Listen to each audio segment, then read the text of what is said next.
오늘 말씀의 제목은 그리스도인이 처한 새로운 상황입니다.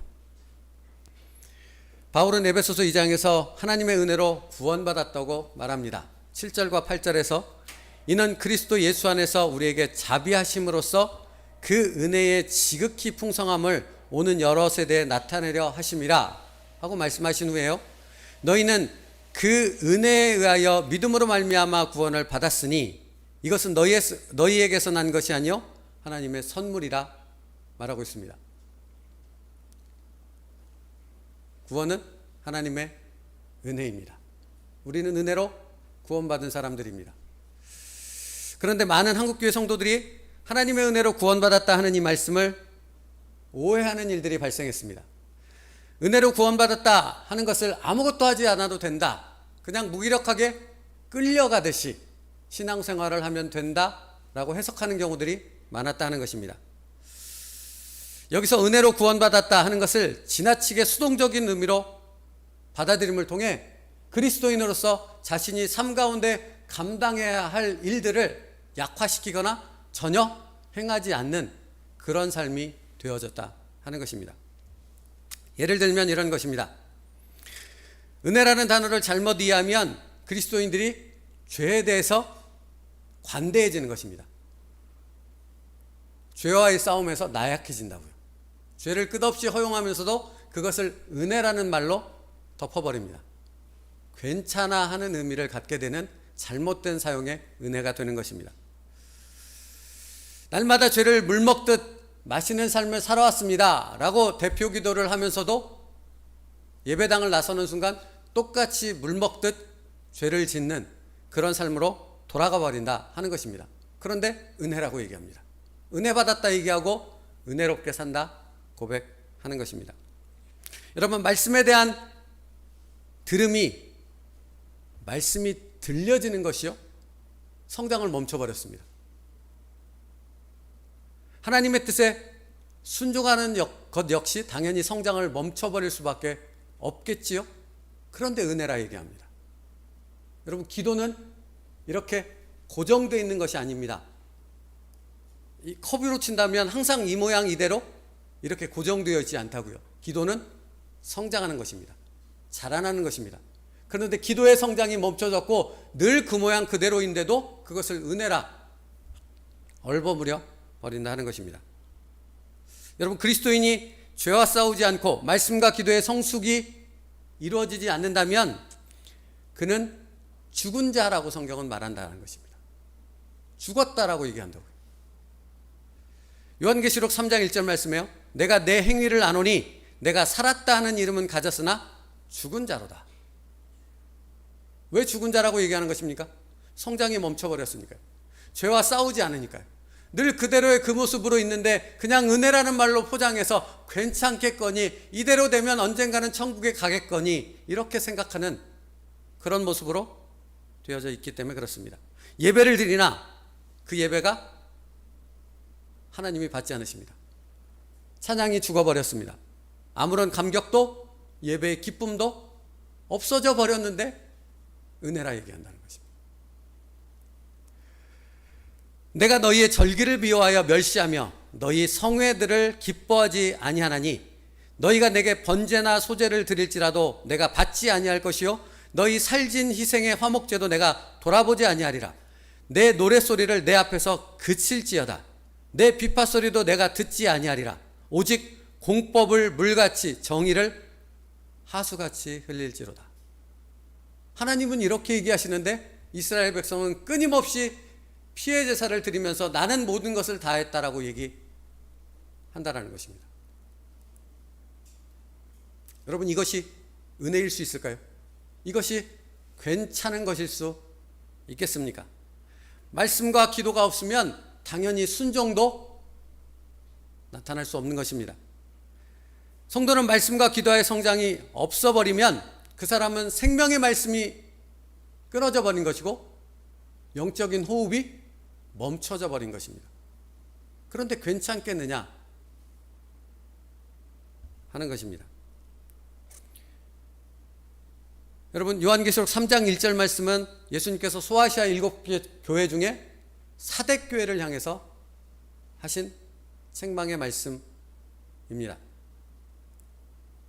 우리가 만약 은혜라는 단어를 잘못 이해하고 그 상태 그대로 우리의 삶을 계속해서 살아간다면 우리도 머지않아 사대교회 같은 책망을 듣게 되어질 것입니다. 여러분, 신약성경에 기록된 바울 서신을 보면 바울은 사랑이라는 단어를 총 107회에 걸쳐서 사용했습니다. 그런데 그 중에 6분의 1에 해당되는 19번을 사용한 성경이 있습니다. 많이 사용한 것이죠. 13권의 바울 서신이 있다고 보더라도요. 그 성경이 무엇인지 아십니까? 에베소서입니다. 에베소서는 사랑으로 가득 차 있는 성경이라 말할 수 있는 것입니다. 그래서 에베소서 1장 4절 말씀에 사랑으로 시작합니다. 그리고 6장 23절 끝부분의 말씀에 사랑으로 마무리합니다. 사랑으로 시작해서 사랑으로 끝납니다. 그것이 에베소 교회였습니다. 그런데요, 요한계시록 2장 말씀에 가보면 예수님께서 역시 소아시아 교회 중에 하나였던 에베소 교회를 향해 이런 말씀을 하십니다. 처음 시작은 이렇게 시작됩니다. 에베소 교회 사자에게 편지하라. 오른손에 있는 7뼈를 붙잡고 7 금초대 사이를 거니는 이가 이르시되, 하신 후에요, 책망의 말씀으로 이어지는데 2장 4절입니다. 그러나 너를 책망할 것이 있나니 너의 처음 사랑을 버렸느니라. 뭘 버렸다고요? 뭐가 가득한 교회였는데? 사랑으로 가득한 교회였는데, 근데 처음 사랑을 버렸습니다. 그런 책망을 받는 상태에까지 이르게 되어졌다 하는 것입니다. 왜 그럴까요? 왜 이렇게까지 에베소 교회가 타락해버렸을 것일까요? 그것은 그들이 기도가 성장하지 않고 하나님의 말씀을 듣는 귀가 성장하지 않았기 때문입니다. 말씀을 소홀히 하기 시작했습니다. 기도를 멈추는 일이 자연스럽게 되어지기 시작했습니다. 그럼으로써 나타나는 현상이 무엇입니까? 순종을 잃어버리게 된 것입니다. 하나님의 첫사랑을 잃어버리는 상태까지 이르게 되어졌고, 주님께서 오죽했으면 네가 첫사랑을 버렸노라 하는 말씀에까지 이르는 그런 상태가 되어져 버렸겠습니까? 그 후에 이어지는 주님의 말씀, 에베소 교회를 향한 주님의 말씀은 이렇습니다. 그러므로 어디서 떨어졌는지를 생각하고 회개하여 처음 행위를 가지라. 만일 그리하지 아니하고 회개하지 아니하면 내가 내게 가서 내 촛대를 그 자리에서 옮기리라 하고 경고하십니다. 뭐 해야 합니까? 회개하고 돌이켜야 합니다. 회개하고 원래의 자리로 돌아와야 합니다. 그 자리가 어디입니까? 말씀이 성장하는 자리, 기도가 성장하는 자리로 돌아와야 하는 것입니다. 아까 잘못된 은혜의 경우를 말씀드렸던 것처럼 그냥 은혜라는 단어로, 그냥 사람들끼리 사용하는 그런 은혜라는 그 개념으로 포장해서 우리의 신앙생활을 이렇게 뒤덮어버리면 우리도 얼마 지나지 않아 사대교회처럼, 에베소 교회처럼 주님의 책망을 듣게 되어질 수밖에 없다 말씀하고 있습니다. 그러므로 회개하여 처음 행위로 돌아오라. 첫사랑으로 돌아오라. 하나님의 말씀의 뜨거움과 감격이 있고 하나님 앞에 기도로 날마다 성장하며 그 응답으로 인해 하나님의 은혜 가운데 충만케 되어졌던 그 삶으로 돌아오라 하는 것입니다. 사랑하는 성도 여러분, 그러니까 은혜라는 단어 속에는 결단하며 돌이킨다는 의미도 들어있고요, 은혜라는 단어 속에는 그렇게 말씀과 기도로 충만하다 하는 의미를 담고 있는 것입니다.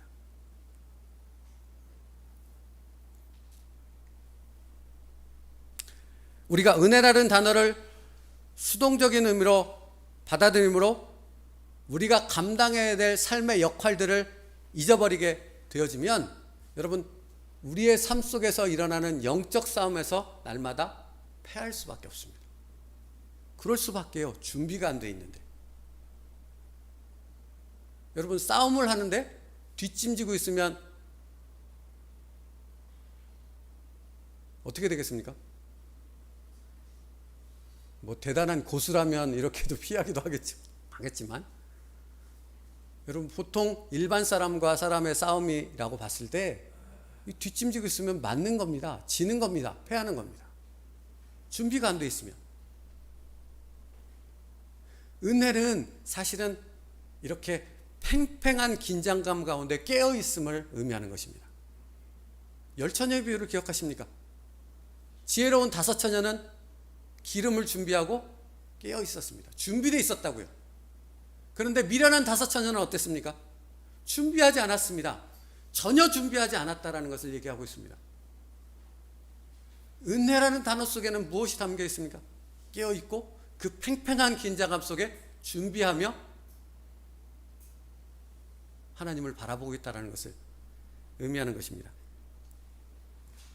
여러분, 그렇게 팽팽한 긴장감 가운데 깨어있지 않다면 어떻게 하나님의 말씀의 능력이 하늘 보좌를 울리는 기도가 우리의 삶 속에서 하나님 앞에 드려질 수 있겠느냐 하는 것입니다. 히브리서 12장 4절로부터 5절 말씀에 너희가 죄와 싸우되 아직 피 흘리기까지 대항하지 아니하고 또 아들들에게 권한 것 같이 너희에게 권면하신 말씀도 잊었도다 합니다.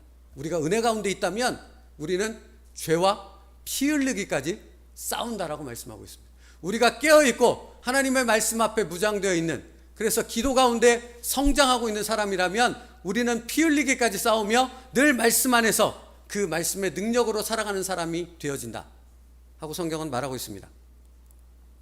그런데 은혜가 없으면, 은혜를 제대로 알고 있지 못하면 우리는 싸우지 않습니다. 그냥 포기해버립니다. 그리고 낙담해버립니다.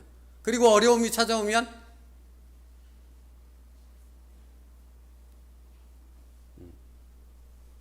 그때사 겨우.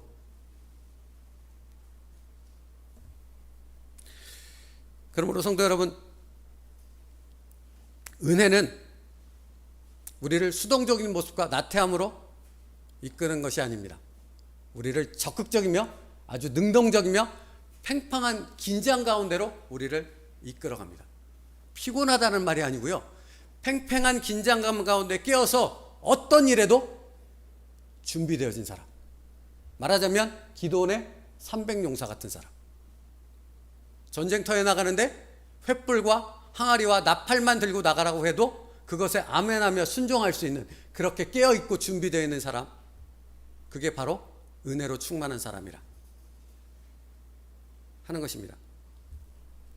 만약 여러분의 삶 가운데 이런 은혜가 있다면 여러분의 삶에서 믿음의 조상들이 살았던 그런 삶의 흔적들을 발견하게 될 것입니다. 은혜가 있다면 당신은 다니엘처럼 기도하게 될 것입니다. 당신이 은혜로 충만한 삶을 살고 있다면 에스더처럼 순종하는 삶을 살게 되어질 것입니다. 그러면 은혜라는 것은 뚜렷한 변화의 삶을 살아간다 하는 것을 의미하는 것입니다.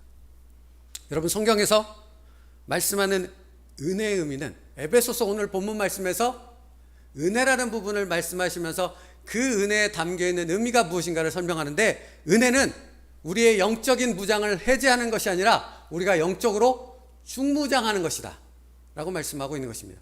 그래서 전신갑주를 입으라, 전신갑주를 취하라 라고 말씀하고 있는 것입니다. 여러분, 여기 한편에 이스라엘 군대가 있습니다. 여기 한편에 블레셋 군대가 있습니다. 이제 일촉즉발의 상황 가운데 전쟁이 일어날 수밖에 없는 그런 초긴장 상태에 있습니다. 그런데 어떤 군인이 칼을 내려놓고 편안히 물을 마시면서 누워서 쉬고 있겠습니까? 당장이라도 적이 쳐들어올 수 있는데요. 그럴 수 없겠지요. 여러분, 오늘 말씀의 제목이 무엇입니까? 그리스도인에 처한 새로운 상황이라고 말씀드렸습니다. 여러분, 우리의 상황이 바뀐 것입니다. 이전의 상황이 아니라는 것입니다. 새로운 상황을 우리가 맞닥뜨리게 되어졌는데, 그 새로운 상황이라 하는 것은 무엇입니까? 팽팽한 긴장감 가운데 언제 일어날지 모르는 그 영적인 싸움 가운데 준비되어 있는 사람, 깨어있는 사람, 그것을 맞이해서 승리의 길로 나아갈 수 있는 사람, 그 사람이 바로 은혜로 충만한 사람이다 라고 성경은 말씀하고 있는 것입니다. 그러므로 은혜란 하나님의 강함을 입는 것입니다. 여러분, 은혜란 우리가 하나님의 강함을 입는 것입니다. 오늘 본문 10절 말씀을 보십시오. 끝으로 너희가 주 안에서와 그의 힘의 능력으로 강건하여지고 말씀하고 있습니다. 그리스도인 되어졌다는 것이 무엇입니까? 하나님의 강함을 입게 되어졌다 하는 것입니다. 여러분, 하나님의 강함으로 무장되어졌다 하는 말은 세 가지 의미로 성경은 말씀하고 있습니다. 첫 번째, 우리가 예수 그리스도의 십자가 보혈의 능력으로 입혀졌다라는 것입니다. 여기서 입혀졌다고 표현하고 있습니다. 우리는 십자가 보혈의 능력을 우리 스스로 입은 것이 아닙니다. 예수 그리스도가 십자가에 달려 죽으심을 통해 입혀졌습니다.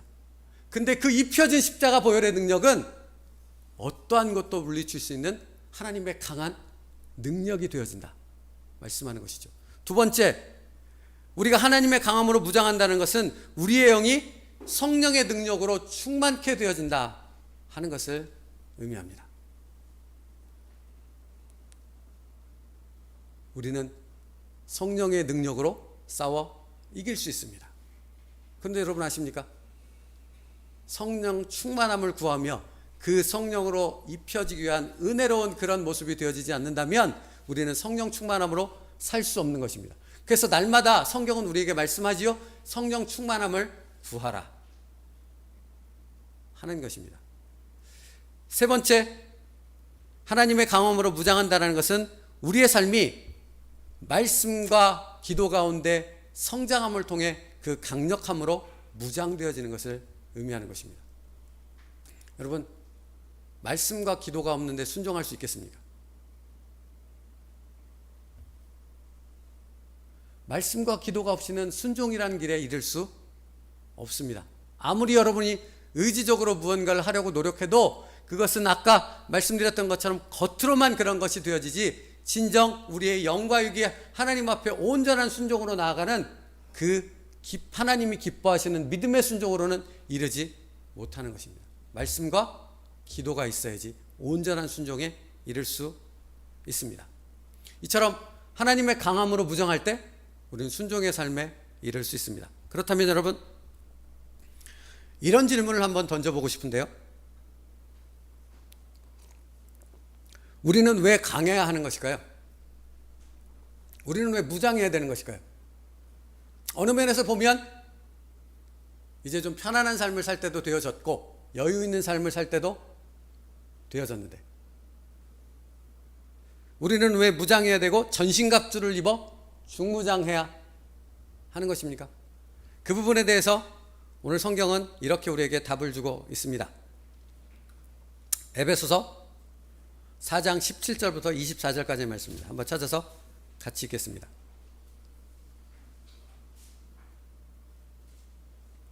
에베소서 4장 17절부터 24절까지의 말씀입니다. 제가 한 절, 여러분이 한 절 교독하겠습니다.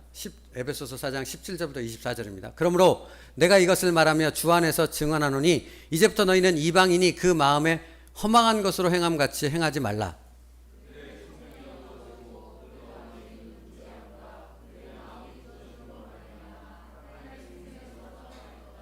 그들이 감각 없는 자가 되어 자신을 방탕에 방임하여 모든 더러운 것을 욕심으로 행하되 진리가 예수 안에 있는 것 같이 너희가 참으로 그에게서 듣고 또한 그 안에서 가르침을 받았을진대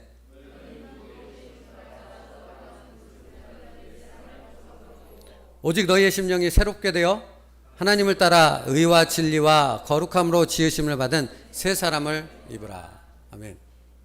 성도 여러분, 우리가 왜 강함을 입어야 되는가, 왜 강해지고 중무장해야 되는가 하는 질문을 드렸습니다. 이 질문과 함께 여러분의 삶을 돌아보면 그 질문에 대한 답, 그리고 이 성경을 통해서 그것이 무엇을 의미하는가 하는 부분을 찾을 수 있습니다. 여러분 한번 생각해 보십시오. 우리가 그리스도인으로 살아가며 우리는 이렇게 질문할 때가 많이 있습니다. 왜 예수를 믿게 되어졌는데 주변의 상황들이 더 좋아지기는커녕 더 어렵고 복잡하게 되어지는 것일까? 왜 나를 괴롭게 하는 사람들이 더 많아지고 전에 없던 유혹들이 나를 더 뒤흔드는 상황이 계속되는 것일까? 하는 질문들이 우리 신앙생활에서 끊이지 않습니다. 어떤 집사님의 자녀분의 이야기를 들었습니다. 교회에 나오려고 결단하고 무언가를 실행하려고 했습니다. 여러분, 그 자녀의 삶이 결단한 이후에 더 평안하고 더 기쁘고 더 좋아지는 삶으로 이렇게 되어지겠습니까? 아니면 막 더 힘들고 더 복잡하고 더 어려운 일들로 가득하겠습니까? 전자입니까? 후자입니까? 그렇죠.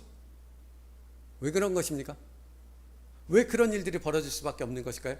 지금 에베소서 4장 17절부터 24절까지의 말씀 속에서는 그 부분에 대해서 뭐라고 말씀합니까? 왜 강해야 됩니까? 왜 중무장을 해야 됩니까? 왜 우리의 삶에 이런 고단한 일들이, 어려운 일들이 믿음을 가졌음에도 불구하고 계속 일어나는 것입니까? 그것은 에베소 4장 말씀에 우리가 옛 습관, 옛 사람에서 새롭게 되어 새 사람으로 변화되기 때문이다 하고 말씀하고 있습니다. 여러분, 그리스도인으로 산다라는 것은, 그리스도인에서 이 땅에서 지금 살아가고 있다는 것은 옛 습관을 버리고 옛 사람의 모습에서 새롭게 되어지는 과정을 통해 이제 새 사람으로 바뀌어지는 삶을 살아간다는 것입니다. 그 자세한 내용을 기록하고 있는 게 에베소서 4장 25절부터 32절까지의 말씀입니다. 예를 들자면 거짓을 진실로 바꿔야 되는 것입니다. 여러분, 그리스도인이 되어졌다는 것은 우리의 삶 속에서 거짓말을 하지 않고 진실됨으로 살아가는 삶으로 계속해서 노력하며 애써야 된다 하는 것입니다. 이번 주에 제가 편의점에 가서 먹을 것을 몇 가지 산 일이 있었습니다. 근데 여러분, 편의점에 가면 눈에 이렇게 확 들어오는 문구가 뭡니까? 1+1 내지 2+1입니다. 그렇죠?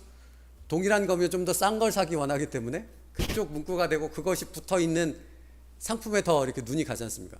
저도 그래서 당연히 2+1에 있는 것들을 이렇게 골라갖고 3개를 갖고 왔습니다. 그래서 이렇게 다른 것들과 함께 계산을 하는데, 계산하시는 그 점원분이 이거는 2+1과 같이 연계된 부분이 아니라는 거예요. 그러니까 3개 중에 하나가. 그러니까 다른 걸 갖고 와야 된다는 거예요. 그래서 얼른 가서 다른 걸 거기에 맞는 걸 갖고 왔습니다. 그래서 계산을 마치고, 저녁 좀 늦은 시간이었거든요. 계산을 마치고 비닐에 싸들고 이제 집으로 올라갔습니다. 그래서 이제 그것을 펼치고 이렇게 딱 봤는데 2+1에 포함된 3개 외에 그 제외됐던 한 개 있잖아요. 제외됐던 한 가지. 그게 같이 온 거예요. 저는 이미 옷을 다 벗고 이제 편안히 씻고 무언가를 이제 할 준비를 하고 있는 상황인데 그게 이렇게 같이 딸려서 딱 와 있는 겁니다. 순간 이것을 발견하는 순간 마음에 이 찜찜함이 있지 않습니까? 양심에 이렇게 거리끼는 부분. 이걸 갖다 줄 것인가 말 것인가. 그 가격은 1,400원이었습니다. 그렇게 비싸지 않은 가격이었습니다. 그러니까 그냥 넘어가도 그냥 뭐 그러려니 뭐 누구나 다 그런 건데 그럴 수 있거니 하고 그냥 넘어가도 상관없는 일이었는데 그러기가 싫더라고요. 그래서 주섬주섬 옷을 입고 그걸 들고 다시 편의점에 갔습니다.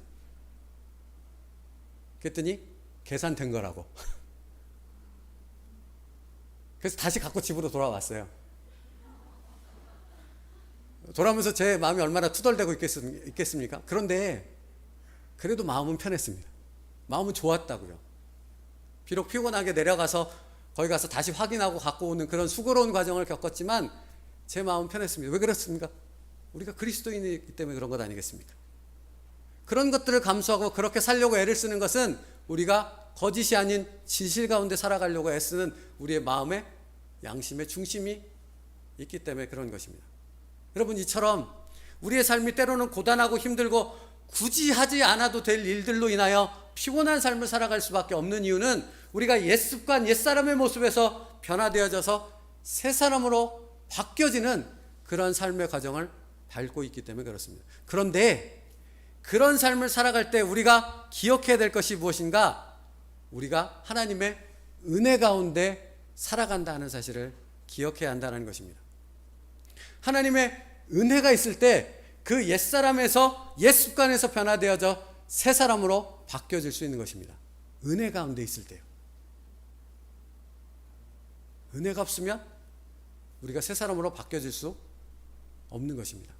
여러분, 우리가 왜 중무장해야 된다고요? 옛사람에서 새 사람으로 바뀌어지는 그 과정이 결코 호락호락하지 않기 때문에 그렇습니다. 날마다 깨어 기도하며 날마다 팽팽한 긴장 가운데 늘 준비하고 있어야 되는 모습이 필요한 것입니다. 그래야지 새 사람으로 변화될 수 있습니다. 또 한 가지 이유가 있습니다. 우리가 중무장 해야 될 이유. 또 한 가지 이유는 우리가 옛사람에서 새사람으로 변화되어지는 것을 격렬하게 싫어하는 존재가 있기 때문에 그렇습니다. 누구입니까? 네. 베드로전서 5장 8절이요. 근신하라, 깨어라. 너희 대적 마귀가 우는 사자같이 두루다니며 삼킬 자를 찾나니. 삼킬 자는 누구입니까? 우리 한번 해보죠. 나. 뭐 따라서 해보시죠. 나입니다. 마귀가 삼킬 자, 그게 누구라고요? 마귀가 삼키려고 찾는 자가 바로 나라고요. 여러분 이걸 잊지 말라고요. 이걸 잊어버렸다라는 것은 여러분이 은혜라는 단어를 잘못 해석했다라는 것을 의미하는 것입니다.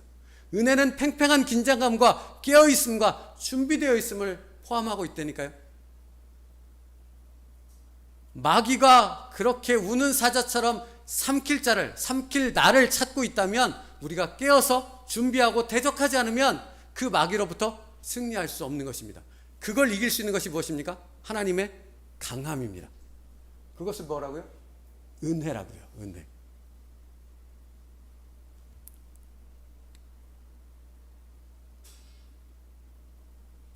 그러므로 그리스도인이 되어졌다 하는 것은 좋은 것만을 의미하지 않습니다. 좋은 것만을 가지고 있지 않다고요. 여기서 좋다라는 것은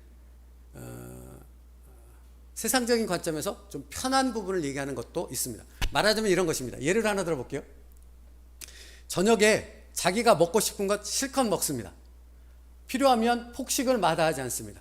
음식을 먹는데 자기가 원하는 것만 골라 먹습니다. 골고루 먹지 않습니다.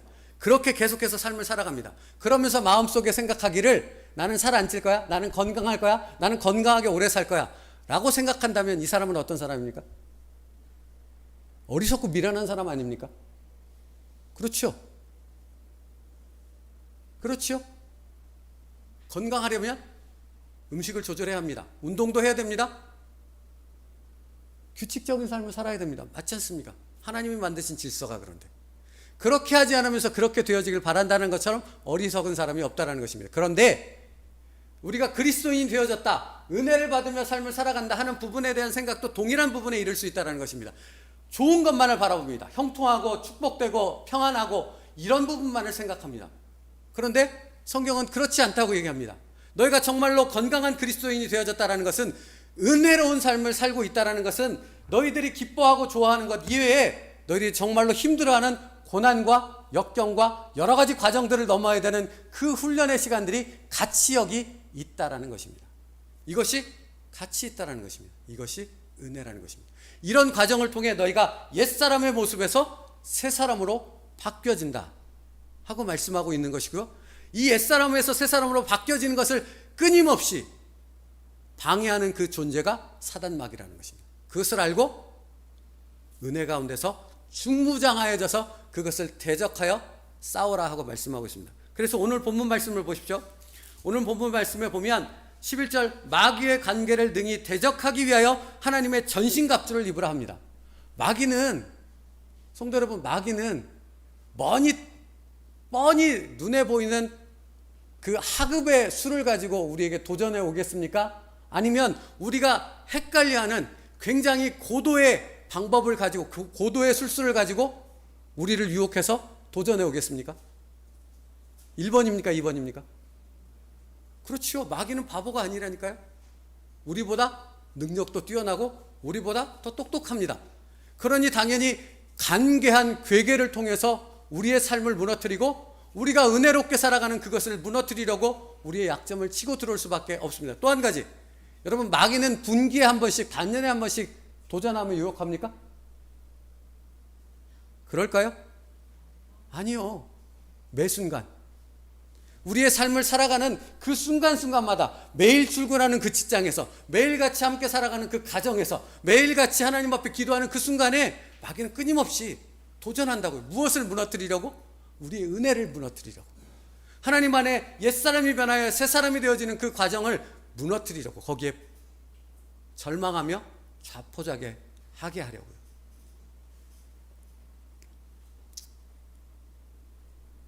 그러므로 그러한 것들을 분별하며 하나님 안에서 그것과 맞서 싸워야 하는 것이 바로 하나님의 전신갑주, 하나님의 강함을 입는 것, 예수 그리스도의 십자가 그 보혈의 능력을 의지하여 싸워나가는 것, 그것이 바로 은혜라 말하고 있는 것입니다. 그러니까 은혜는 가만히 있는 것이 아니라니까요. 수동적인 것이 아니라니까요. 능동적어서 움직이며 싸우고 대적하고 깨어있으며 긴장하여져서 싸움을 준비하는 것이 바로 은혜 받은 자라 하는 것입니다.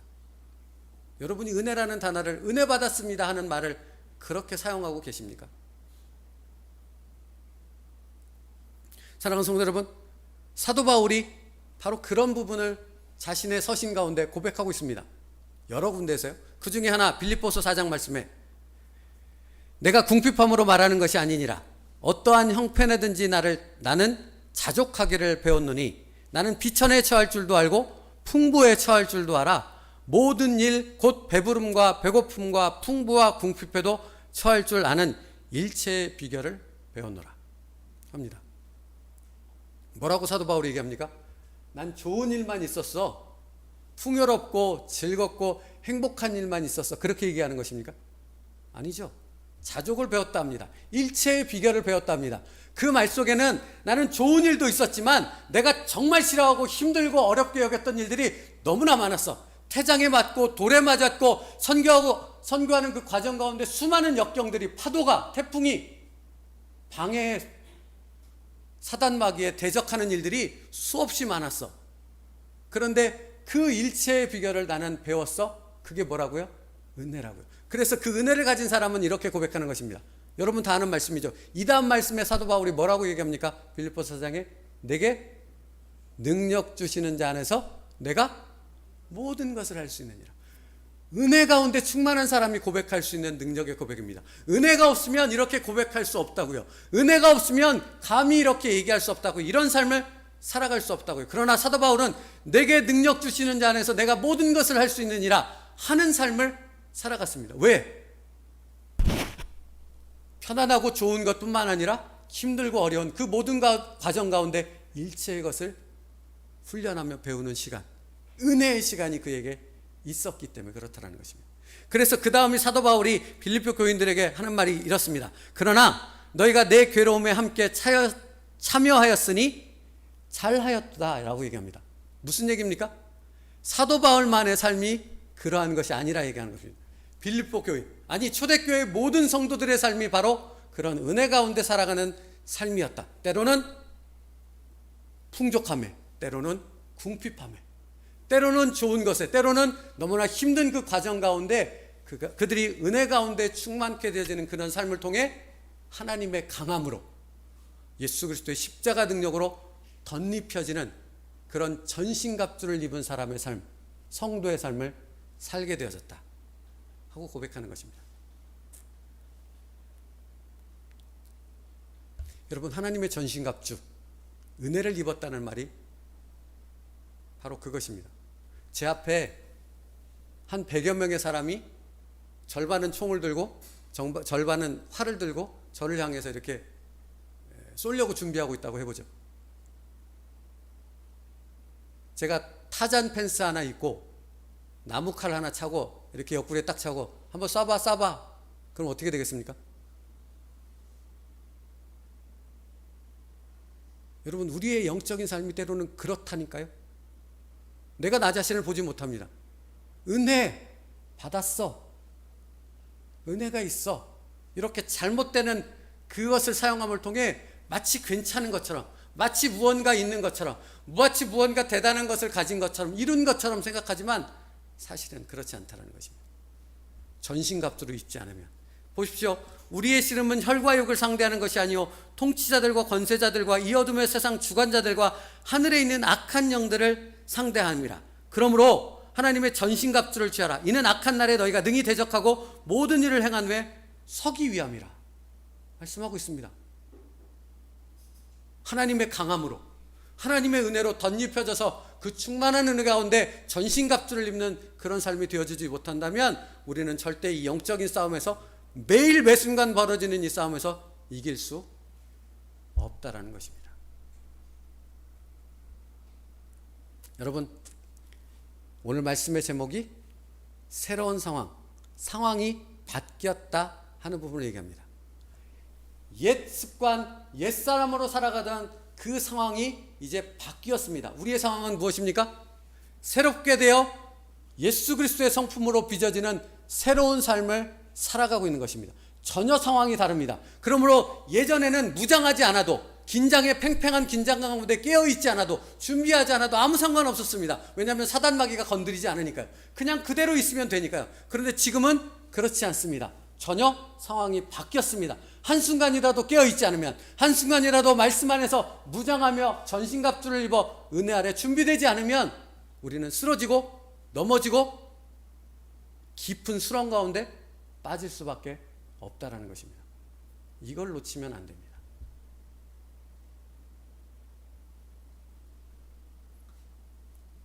한쪽 편한 부분만을 바라보며 그것을 원하는 어린아이와 같은 신앙을 버리며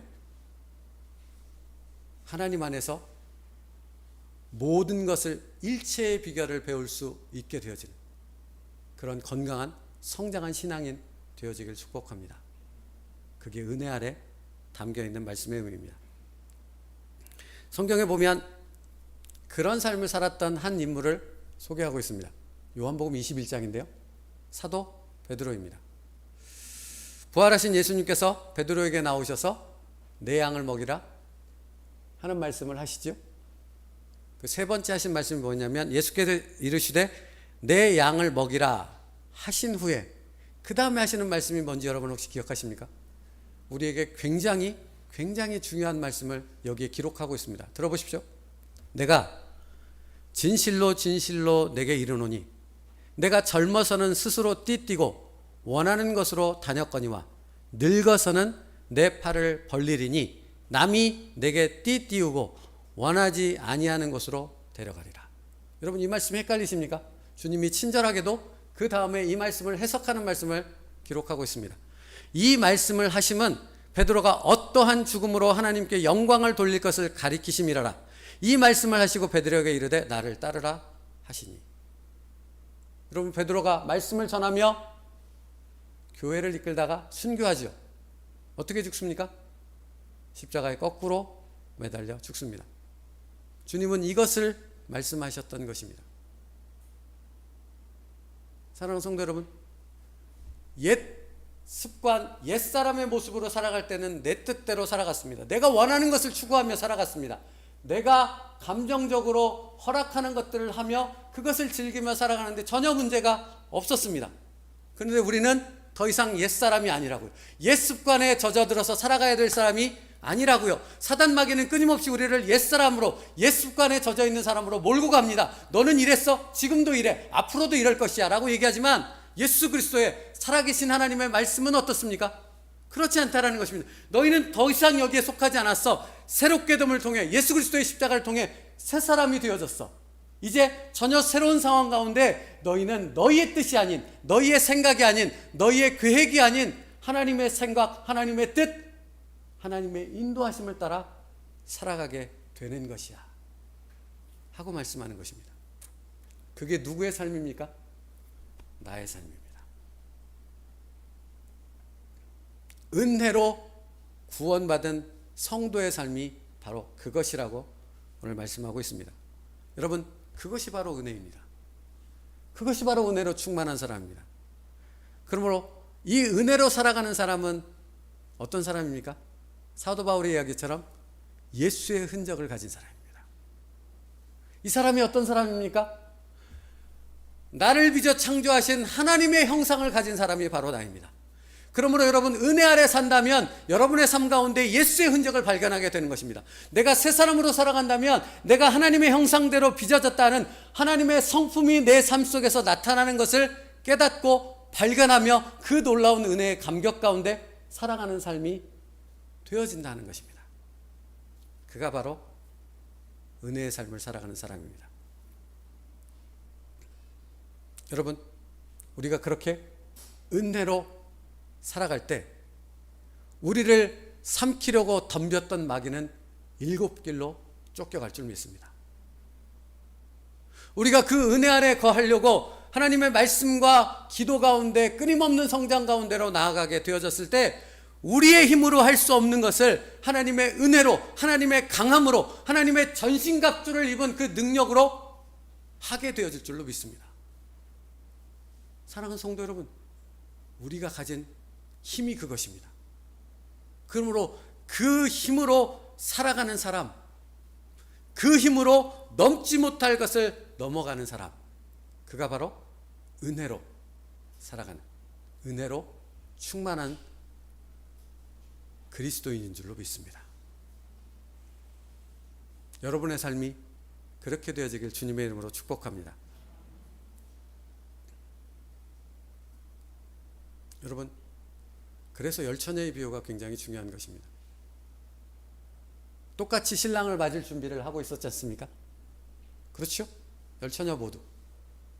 근데 성경은 5처녀, 지혜로운 5처녀는 기름을 준비했다고 말씀하고 있고요. 미련한 5처녀는 준비하지 않았다 얘기하고 있습니다. 무슨 얘기인지 아십니까? 오늘 말씀으로 붙잡아서 적용을 시킨다면 하나님의 말씀이 떨어졌습니다. 은혜가 무엇인지를 설명했습니다. 하나님의 강함으로 무장해야 되는 새로운 삶, 전혀 다른 상황을 접해서 살아가야 될 새로운 인생이 시작되어졌다 하는 말씀을 들었음에도 불구하고 전혀 말씀과 기도로 준비하지 않는 사람, 미련한 5처녀.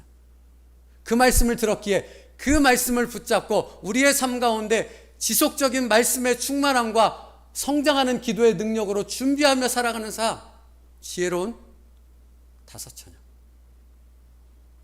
것이죠.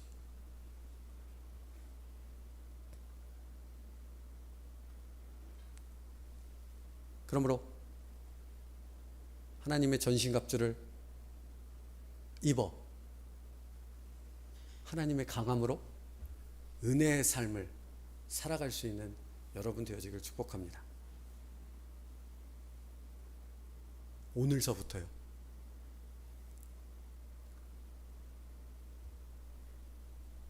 은혜라는 말은 그러니까 싸우라는 것입니다. 뭐라고요? 싸우시라고요. 부부싸움 하시라는 게 아니고요. 나를 넘어뜨리려는 악한 마귀의 괴계를 꿰뚫고 그 유혹이 무엇인가를 분별해서 그 악한 마귀와 싸워야 하는 것입니다. 또 무엇과 싸워야 되겠습니까? 나요. 나와 싸워야 되는 거죠. 여러분 맞죠? 나와 싸워야 되는 것이죠. 끊임없는 나와의 싸움이 멈추지 않는 것입니다. 그게 바로 은혜 안에 있다는 것입니다. 말씀 마치겠습니다. 성도들의 영적 싸움은 이제 새로운 상황이 바뀌어진 상황과 맞닥뜨리게 되어졌다 하는 것입니다. 무엇이라 설명했습니까? 나는 더 이상 옛사람이 아니라 새롭게 되어 새사람이 되어졌다는 것입니다. 그리스도 안에서 새롭게 되어졌습니다. 여러분, 이건 정말 거듭거듭 말씀드려도 부족한데요. 우리가 무언가 노력을 해서 성취해야 되는 것을 말하고 있는 것이 아니라고요. 이미 성취했습니다. 예수 그리스도 안에서 완성됐습니다. 그러니까 다시 말하면 이것을 누리는 삶을 살아가는 것이 은혜 안에서 우리가 경험해야 될 삶이라는 것입니다. 우리가 새로운 삶을 살아간다는 것은 그 새로운 삶 가운데 주어진 그 풍성하신 하나님의 은혜의 그 열매들이 무엇인가를 우리의 삶 속에서 누려가는 것, 그것을 깨달아 경험해 나가는 삶을 살아간다는 것을 의미한다고요. 그러니까 무엇을 쟁취하려고 막 노력하고 여기까지 도달하지 않으면 무언가 부족한 것 같아서 뭔가를 끊임없이 채우려고 해야 되는 것이 아니라고요. 우리가 채울 수 있는 것이 아니라고요. 온전히 예수 그리스도를 의지하며 온전히 전신갑주를 입어 하나님의 강함 가운데 우리를 내어 맡기며 그분께서 이끄심에 순종하는 그것이 은혜라 하는 것입니다. 한 주간의 삶이 그런 은혜를 누릴 수 있는 축복된 삶이 되어지길 바랍니다. 그러면 잊지 마십시오. 옛사람이 아니라 새사람이 되어졌습니다. 전혀 새로운 상황이 전개가 되어졌습니다. 그러므로 믿음 안에서 무엇을 입어야 됩니까? 하나님의 강함을 입어야 된다고요. 오늘 말씀하는 것처럼 하나님의 전신갑주를 입어야 한다고요. 그 시작은 말씀과 기도로부터 시작한다는 것입니다.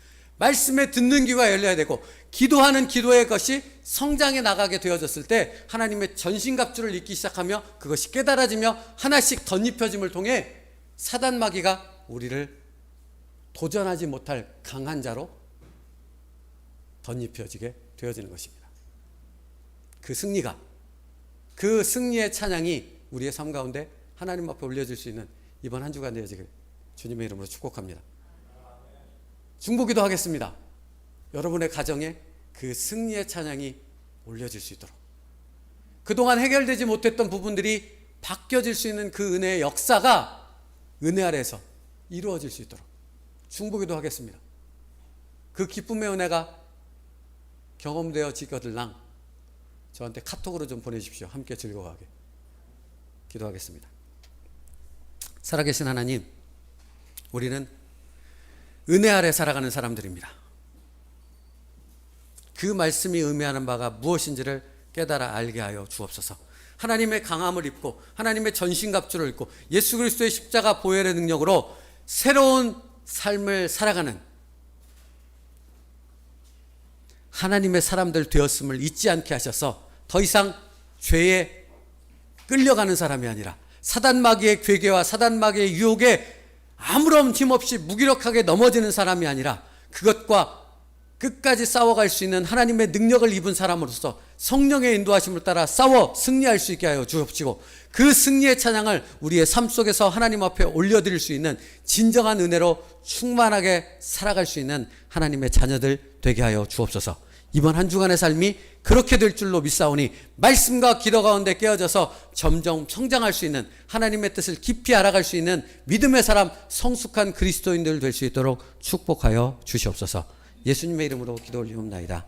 아멘. 우리 찬양하겠습니다.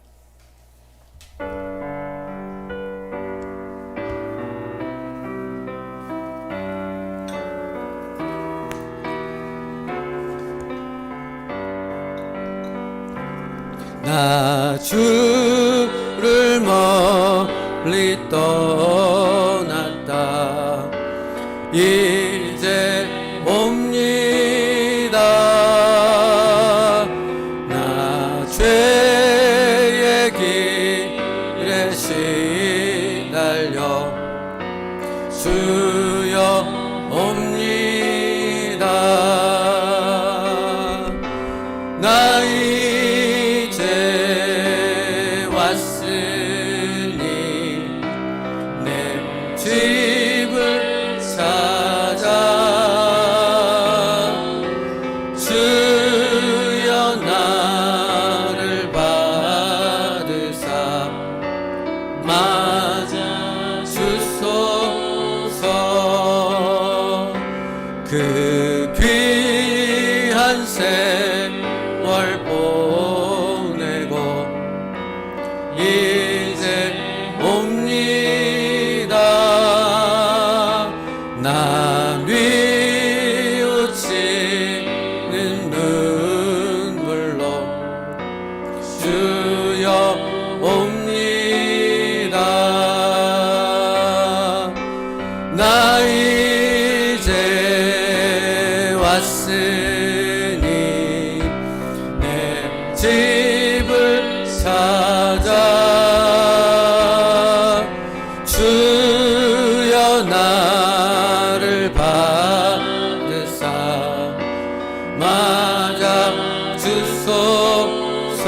나 죄에 매여 고달파 고달파 이제 옵니다. 주 크신 사랑 받고자 주여 옵니다. 나 이제 왔으니 내 집을 찾아 주여 나를 받으사 맞아 주소서. 이 병든 마음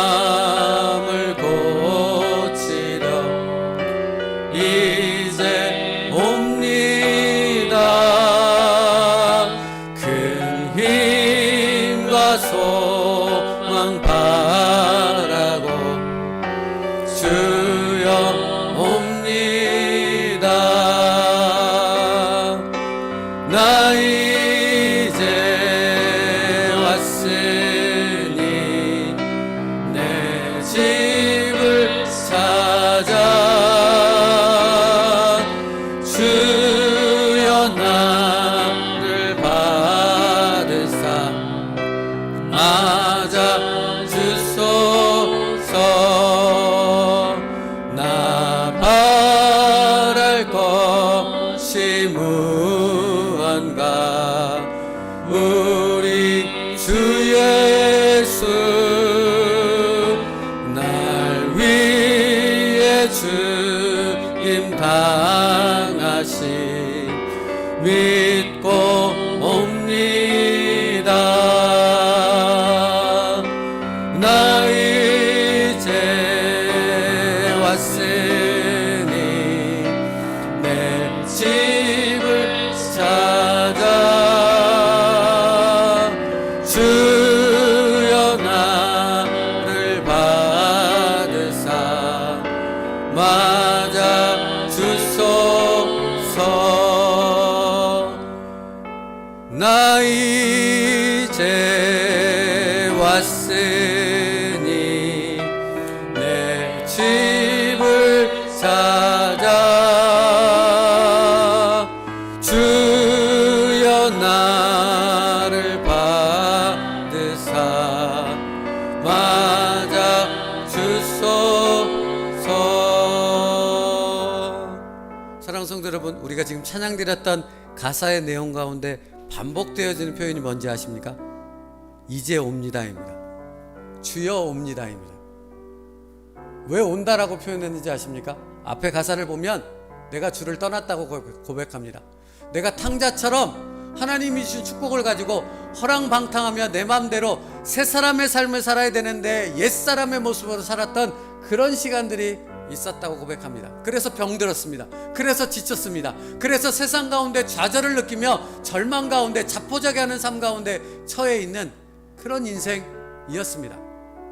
그런데 깨달았습니다. 내가 더 이상 옛사람이 아닌 것을, 날 위해 예수 그리스도가 십자가에서 죽으셨다라는 것을, 그것을 깨닫는 순간 나 이제 왔으니 내 집을 찾아 주여 나를 받으사 맞아 주소서.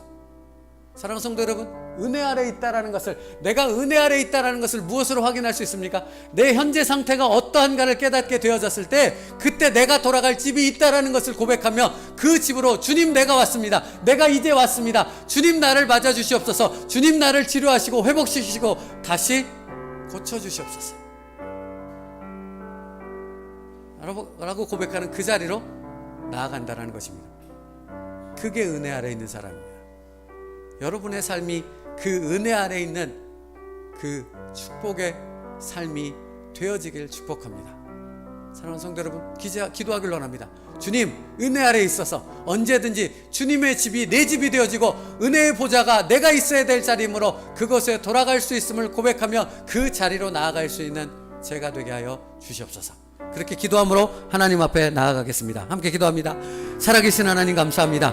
나 이제 주님 앞에 돌아왔습니다. 아버지, 내 집으로 돌아왔습니다. 아버지께서 나를 기다리시고 아버지께서 나를 품에 안아주시기 위해서 예비하신 그곳으로 내가 왔습니다.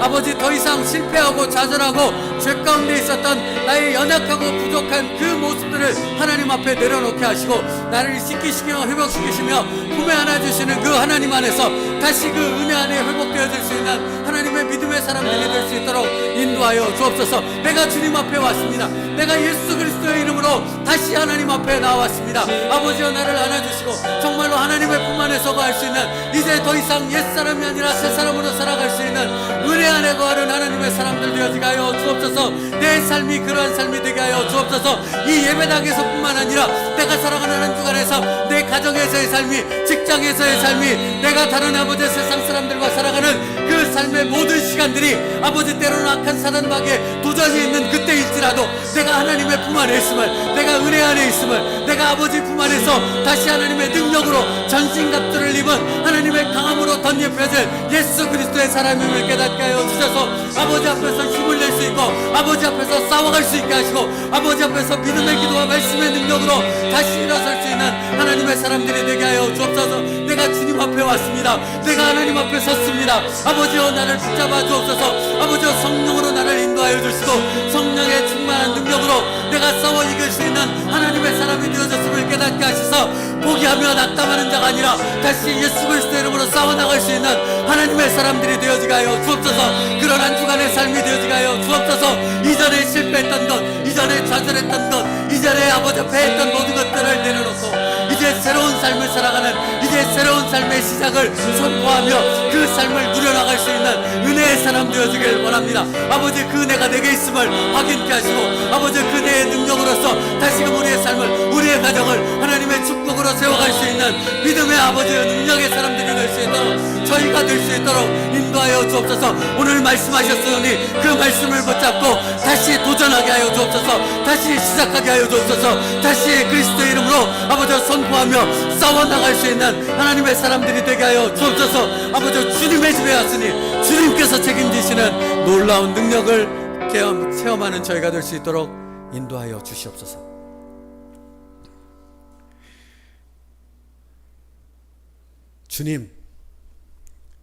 주님의 음성을 듣고 내가 주님 앞에 돌아왔습니다.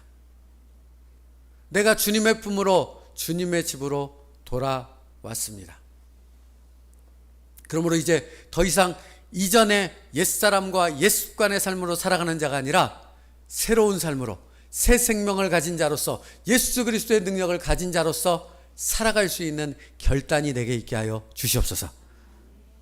이전의 모든 것들을 주님 안에서 치료받게 하시고 잊게 하시고 모든 것을 사함받았음을 깨닫게 하심을 통해 새롭게 시작하는 나의 그 삶 속에 하나님의 강한 능력이 나타나게 하여 주시옵고 성령의 충만함과 예수 그리스도의 말씀을 따라 하나님의 전신갑주를 입고 승리의 말씀의 검을 들고 싸워나갈 수 있는 우리의 인생길 되게 하여 주시옵소서.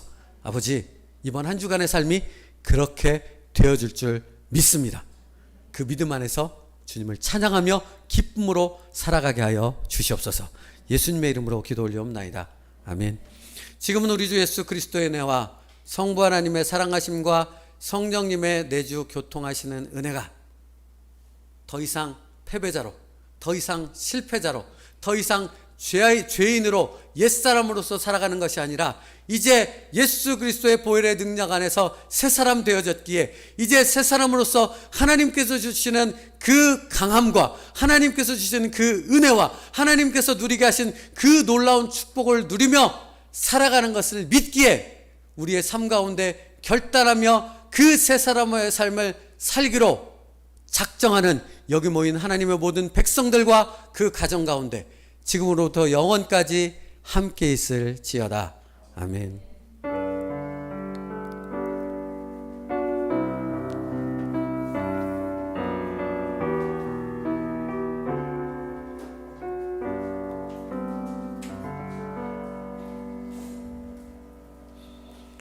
우리 옆에 있는 분들하고 인사하겠습니다. 나는 은혜 아래 살아가는 사람입니다.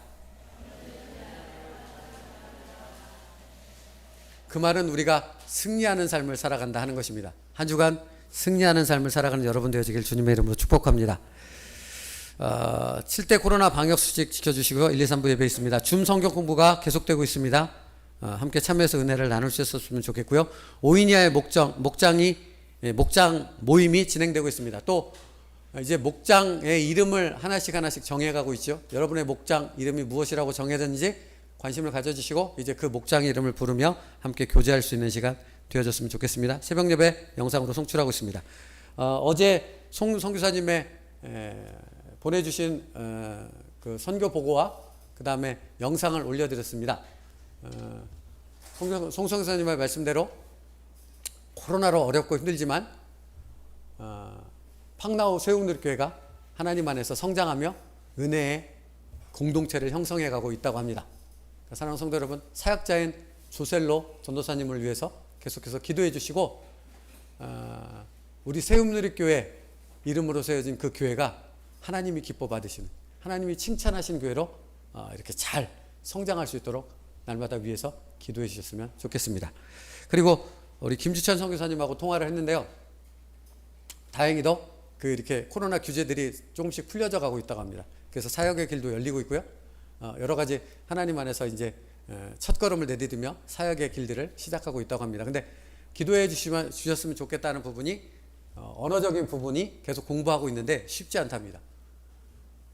쉬운 두 사람이 있다고 합니다. 네, 그들은 쉽답니다. 꼬맹이들은. 그래서 그냥 막 정말 그들이 돌아다니면서 관계도 맺게 하고 전도의 문도 열리고 그렇답니다.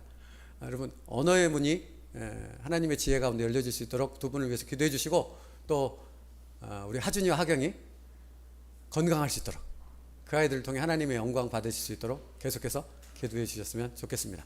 광고 마쳤습니다. 박수하겠습니다.